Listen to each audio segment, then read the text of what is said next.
ఈరోజు కూటమి ప్రభుత్వంలో ఉన్న వ్యక్తులు ఎంత దారుణంగా మాట్లాడుతున్నారంటే, జగన్మోహన్ రెడ్డి గారు అపోజిషన్ లీడర్ స్టేటస్ అడుగుతూ ఉంటే వాళ్ళందరూ కూడా రకరకాల మాట్లాడుతున్నారు. అంటే 1977 పార్లమెంట్ యాక్ట్ ప్రకారం కూడా మనకి ఇవ్వాల్సిన ఒక రైట్ని మనం అడుగుతున్నాం. ఈరోజు కూటమి ప్రభుత్వం వాళ్ళు ఎంత భయపడుతున్నారంటే, ఎక్కడ జగన్మోహన్ రెడ్డి గారికి అపోజిషన్ స్టేటస్ అన్నది ఇస్తే అంటే రూలింగ్ పార్టీ వాళ్ళకి ఎంత టైం కేటాయిస్తారో దాంట్లో ఖచ్చితంగా మనకు కూడా అప్రోప్రియేట్ టైం అనేది ఉంటుంది మాట్లాడే కాబట్టి, అంటే ఎగ్జాక్ట్ టైం ఇస్తారు కాబట్టి మాట్లాడేకి.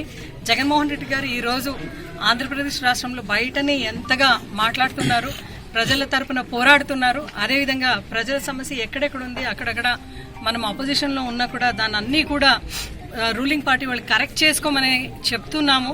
ఇది ఎక్కడ అసెంబ్లీలో వినిపిస్తే, మన వాయిస్ వినిపిస్తే మళ్ళా వాళ్ళ క్రెడిట్ అనేది జీరో అవుతుంది. ఎందుకంటే సూపర్ 6 హామీతో పాటు ఇంకా 142 హామీలు వాళ్ళు ఇచ్చినారు కూటమి ప్రభుత్వం వాళ్ళు.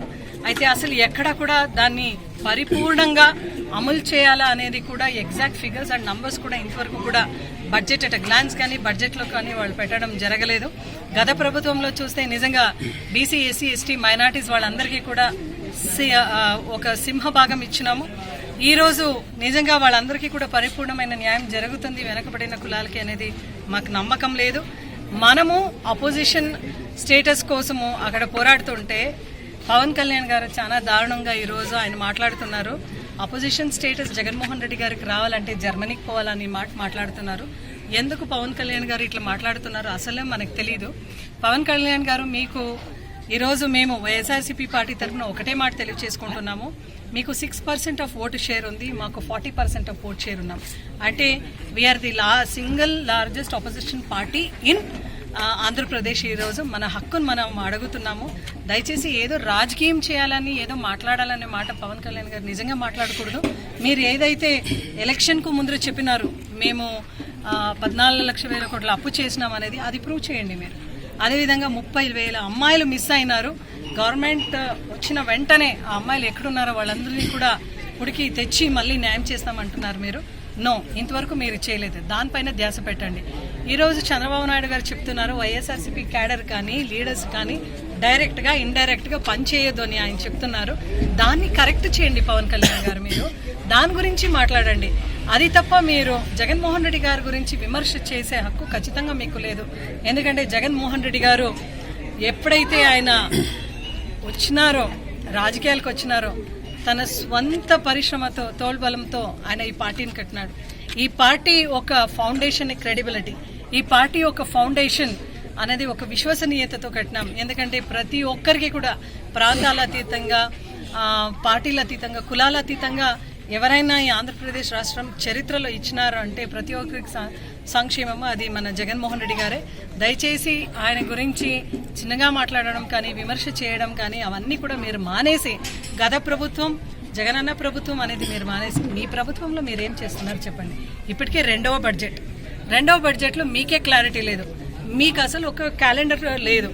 ఏ మంత్లో ఏ సంక్షేమ పథకాలు అమలు చేయాలనేది మీకే క్లారిటీ లేదు. అయితే కోవిడ్ అయిన క్లిష్టమైన పరిస్థితిలో కూడా ఒక క్యాలెండర్తో పాటు, క్లారిటీతో పాటు బడ్జెట్లో కూడా పలానా మంత్లో, పలానా డేట్లో ఏ సంక్షేమ పథకాల్ని ప్రవేశం చేయాలా అని జగన్మోహన్ రెడ్డి గారు చాలా క్లారిటీతో ఆయన పనిచేసినాడు. కాబట్టి ఈ రోజు కూడా మేము అధికారం కోల్పోయిండొచ్చు, బట్ ప్రజల మనసులో ఆ ఒక అభిమానం ఎప్పుడు కూడా జగన్ గారు కోల్పోలేదు. అదే అంతిమ విజయం అని ఈరోజు కూటమి ప్రభుత్వం వాళ్ళు తెలుసుకోనాలి అని చెప్తున్నాము. అదేవిధంగా పిల్లలందరికీ కూడా అమ్మఒడి ఇవ్వలేదు, మళ్ళా ఫీజు రీఎంబర్స్మెంట్ ఎక్కడ కూడా సంపూర్ణంగా జరగలేదు, నిరుద్యోగ భృతి ఇస్తామని చెప్పి మోసగించినారు. ఇవన్నీ కూడా యువతలకు న్యాయం చేయాలి అని ఫీజు రీఎంబర్స్మెంట్ 4 అనే కార్యక్రమము పుట్టపర్తి హెడ్ క్వార్టర్లో బుధవారం అంటే మార్చి 12వ తేదీ పెద్ద ఎత్తున ధర్నా చేస్తున్నాం. ఈ ఒక సత్యసాయి జిల్లా వ్యాప్తంగా ఉన్న ప్రతి ఒక్క తల్లి, తండ్రులు, యువతులు అందరూ కూడా స్టూడెంట్స్ పాల్గొని ఈ రూలింగ్ పార్టీ వాళ్ళకి కణ్ తెరిపించే ఒక కార్యక్రమం మనం చేస్తున్నాం. కాబట్టి దయచేసి అందరూ కూడా పార్టిసిపేట్ చేయండి అని చెప్పి స్టూడెంట్స్కు, వాళ్ళ తల్లిదండ్రులందరికీ కూడా పిలుపిస్తూ ఈ ఒక ఫీజ్ ఫోర్ రీఎంబర్స్మెంట్ ప్రోగ్రామ్ని సక్సెస్ఫుల్ చేయాలని ప్రతి వైసీపీ క్యాడర్కు కూడా మేము పిలుపిస్తున్నాం. జాయిన్ ఒకే కార్యక్రమము వాళ్ళు ఫస్ట్ రోజు నుంచి స్టార్ట్ చేసుకున్నారు. అంటే ఎప్పుడైతే సోషల్ మీడియాలో ఎవరైనా ఏది అడిగినా కూడా అరెస్టులు జరుగుతున్నాయి. గవర్నమెంట్ పైన ఎవరైనా అడిగితే వాళ్ళ పైన కేసులు పెడుతున్నారు. సో ప్రజా గొంతుని నొక్కి మనం రూలింగ్ చేస్తామని ఎవరెవరు గతంలో అనుకున్నారో వాళ్ళందరూ కూడా ఈరోజు చరిత్ర చూసినాం మనము. ఈ రోజు కూడా కూటమి ప్రభుత్వం వాళ్ళు ఏదైతే అరాచకలు చేస్తున్నారో విత్ కేసెస్ ప్రజా గొంతు నొక్కే కార్యక్రమం అది ఎల్లకాలం సాగదు. ఎందుకంటే voice deep inside voice is always greater than out side అనేది తెలుసు. కాబట్టి ప్రజలే వాళ్ళకి రాబోయే రోజులు చుక్కలు చూపిస్తారు.